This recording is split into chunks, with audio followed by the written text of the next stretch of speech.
आज की वीडियो में हम लोग कक्षा 8 सामाजिक विज्ञान हमारे अतीत के तीसरे अध्याय इसके प्रश्नोत्तरों को देखने वाले हैं। अगर आप लोग अभी तक 2 अध्याय को प्रश्नोत्तर नहीं देखे हैं तो चैनल प्लेलिस्ट बना हुआ है, वहां जाकर के आप सभी वीडियोस को देख सकते हैं। चलिए अब हम लोग तीसरे अध्याय के प्रश्नोत्तरों को देखते हैं। तीसरा अध्याय है ग्रामीण क्षेत्र पर शासन चलाना। हाँ, इसमें है सबसे पहला प्रश्न है, फिर से याद करें, इसमें है क्या जोड़े बनाए, है ना। तो रैयत रैयत का जोड़ा बनाएंगे किसान के साथ। महाल का हो जाएगा आपका ग्राम समूह। निज निज बन जाएगा आपका बगान मालिक। और रैयती रैयतों के जमीन पर खेती। चलिए इसके बाद है निम्नलिखित स्थानों को भरें। तो रिक्त स्थान को भरना है। यूरोप में वोड उत्पादकों को, यहाँ पे खाली जगह हम नील भर देंगे, अपनी आमदनी में गिरावट का खतरा दिखाई देता था। दूसरे में औद्योगिकरण भराएगा, यहाँ औद्योगिकरण का स्पेलिंग गलत है, आप लोग सही कर लीजिएगा। तीसरा नंबर है ग नंबर में, यहाँ कृत्रिम रंग भर दीजिएगा। और घ नंबर में चंपारण आंदोलन जो हुआ था नील बगान मालिकों के खिलाफ हुआ था।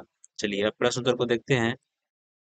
तीसरा प्रश्न है अस्थाई बंदोबस्त के प्रमुख पहलुओं का वर्णन कीजिए। इसका उत्तर लिखेंगे हम लोग कि अस्थाई बंदोबस्त लॉर्ड कॉर्नवालिस ने 1793 ईस्वी में लागू किया था। इसके क्या क्या पहलू थे, इसमें पहला पहलू देंगे हम लोग कि राजाओं और तालुकदारों को जमींदारों के रूप में मान्यता दी गई, है ना। और दूसरा पॉइंट लिखेंगे कि जमींदारों को किसानों से राजस्व इकट्ठा कर कंपनी के पास जमा करने का काम दिया गया। तीसरा पॉइंट देंगे जमींदारों की राजस्व राशि अस्थायी रूप से निश्चित कर दी गई, है ना।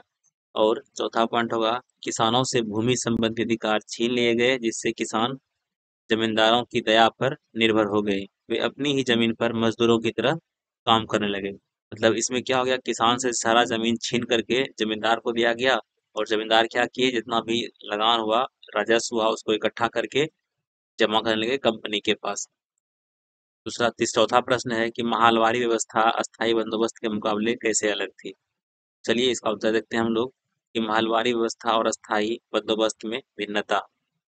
सबसे पहले है कि महालवारी व्यवस्था में लिखेंगे हम लोग कि इसे होल्ट मैकेंजी ने 1822 में तैयार किया। और अस्थायी बंदोबस्त व्यवस्था इसे लॉर्ड कॉर्नवालिस ने 1793 में लागू की। तो इसका दूसरा पॉइंट देंगे महलवारी में कि यह राजस्व को अस्थायी रूप से निश्चित नहीं किया गया था, बल्कि इसमें समय समय पर संशोधन का प्रावधान किया गया। वहीं अस्थायी बंदोबस्त में जो था आपका कि जमीन की राजस्व राशि अस्थायी रूप से निश्चित कर दी गई थी, इस राशि में संशोधन का कोई प्रावधान नहीं किया गया। तीसरा पॉइंट देंगे हम लोग कि राजस्व इकट्ठा करने तथा कंपनी के पास जमा करने का काम जमींदार के स्थान पर गांव के मुखिया को दिया गया था। और इसमें क्या होता है, अभी तुरंत हम लोग देखिए क्या कि इसमें राजस्व इकट्ठा करने का काम किसको किया गया, जमींदार को किया गया था, जमींदार को दिया गया था। चलिए तीसरा प्रश्न हो गया। चौथा प्रश्न देखते हैं, राजस्व निर्धारण की नई मुनरो व्यवस्था के कारण पैदा हुई समस्याएं बताइए, है ना। तो इसका उत्तर लिखेंगे हम लोग कि मुनरो व्यवस्था के कारण पैदा हुई समस्याएं क्या क्या थी। सबसे पहला पॉइंट देंगे कि जमीन से होने वाली आय को बढ़ाने के चक्कर में राजस्व अधिकारियों ने बहुत ज्यादा राजस्व तय किया। किसान राजस्व नहीं चुका पा रहे तथा थे और गांव छोड़कर भाग रहे थे। आप लोग थे भर लिख लीजिएगा। दूसरा पॉइंट देंगे कि मुनरो व्यवस्था से अफसरों को उम्मीद थी कि यह नई व्यवस्था किसानों को संपन्न उद्यमशील किसान बना देगी, लेकिन ऐसा नहीं हुआ, है ना। छठा प्रश्न है कि रैयत नील की खेती से क्यों कतरा रहे थे। इसका उत्तर देंगे हम लोग कि रैयत नील की खेती से कतराने के निम्न कारण थे। उसमें पहला कारण देंगे हम लोग कि किसानों को नील की खेती करने के लिए अग्रिम ऋण दिया जाता था, परंतु फसल कटने पर कम कीमत पर फसल बेचने को मजबूर किया जाता था, जिससे वे अपना ऋण नहीं चुका पाते थे और कभी ना खत्म होने वाले कर्ज के चक्र में फंस जाते थे। दूसरा पॉइंट देंगे इसमें हम लोग कि नील की फसल जमीन की उर्वरता को कम कर देती थी।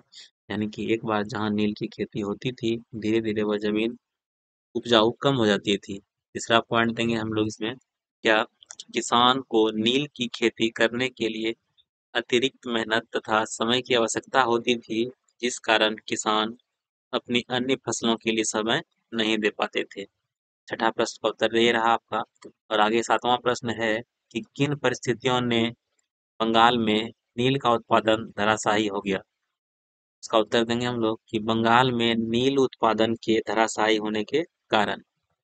पहला पॉइंट होगा इसमें कि मार्च 1959 में बंगाल में हजारों रैयतों ने नील की खेती करने से क्या कर दिया, मना कर दिया। दूसरा पॉइंट देंगे कि रैयतों ने निर्णय लिया कि न तो वे नील की खेती के लिए कर्ज लेंगे और न ही बगान मालिकों के लाठीधारी गुंडों से करेंगे। उसके बाद तीसरा पॉइंट देंगे, कंपनी द्वारा किसानों को शांत करने और विस्फोटक स्थितियों को नियंत्रण करने की कोशिश को किसानों ने अपने विद्रोह का समर्थन किया। चौथा पॉइंट देंगे कि नील उत्पादन की स्थिति की जांच के लिए सरकार ने आयोग गठित किया और आयोग ने मकान मालिकों को क्या दोषी पाया और किसानों को नील की खेती न करने की छूट दी गई, है ना। उसके बाद है कि आइए करके देखिए। इसको देखने से पहले आप लोग जो है चैनल को जरूर सब्सक्राइब कर लीजिएगा, क्योंकि चैनल इससे चैनल ग्रो होगा। और अगर आप लोगों को किसी भी सब्जेक्ट में दिक्कत हो तो आप कमेंट जरूर करें कि आपको किस सब्जेक्ट का वीडियो चाहिए। आठवां प्रश्न है कि चंपारण आंदोलन और उसमें महात्मा गांधी की भूमिका के बारे में और जानकारियां इकट्ठा करें, है ना। इसका उत्तर लिखेंगे हम लोग कि अफ्रीका से वापसी के बाद यानी कि अफ्रीका से लौटने के बाद गांधी जी चंपारण के नील उत्पाद किसानों के बीच अपनी समस्याओं को जानने के लिए पहुंचे, है ना। तो वहाँ क्या हुआ, गांधी जी ने नील उत्पादक किसानों के विरोध को अपना समर्थन दिया और गांधी जी भारत में अपना पहला सत्याग्रह चंपारण से ही शुरू किए थे, जो नील उत्पादन किसानों के समर्थन में बंगाल मालिकों के विरुद्ध था। और तीसरा पॉइंट देंगे, सरकार ने दमनकारी नीति अपनाई और गांधी जी को गिरफ्तार किया गया। और फिर इसके बाद क्या हुआ कि अंत में सरकार को झुकना पड़ा और नील उत्पादक किसानों की जीत हुई और गांधी जी के सत्याग्रह का प्रयोग सफल रहा, है ना। ये आपका हो गया उत्तर। नौवां प्रश्न है कि भारत के शुरुआती चाय या कॉफी बागानों का इतिहास देखें। ध्यान दें कि इन बागानों में काम करने वाले मजदूरों और नील के बागानों में काम करने वाले मजदूरों के जीवन में क्या समानताएं या फर्क थी। इसका उत्तर लिखेंगे हम लोग। चाय या कॉफी बागानों में नील बागानों के मजदूर के जीवन में समानताएं वो अंतर, है ना। से पहला देंगे हम लोग कि चाय बागान के मजदूरों को अनुभवों अनुबंधों के आधार पर रखा जाता था, जबकि नील बागानों में ऐसा नहीं था। चाय या कॉफी बागानों में पूरे वर्ष काम होता था, जबकि नील बागानों में फसल कटाई या बुवाई के समय अधिक काम होता था, है ना। और चाय या कॉफी बागानों से मजदूर अनुबंध की अवधि के दौरान बागानों से बाहर नहीं जा सकते थे, जबकि नील बागानों में ऐसा नहीं होता था। यहाँ तीसरे चैप्टर का सारा प्रश्न उत्तर समाप्त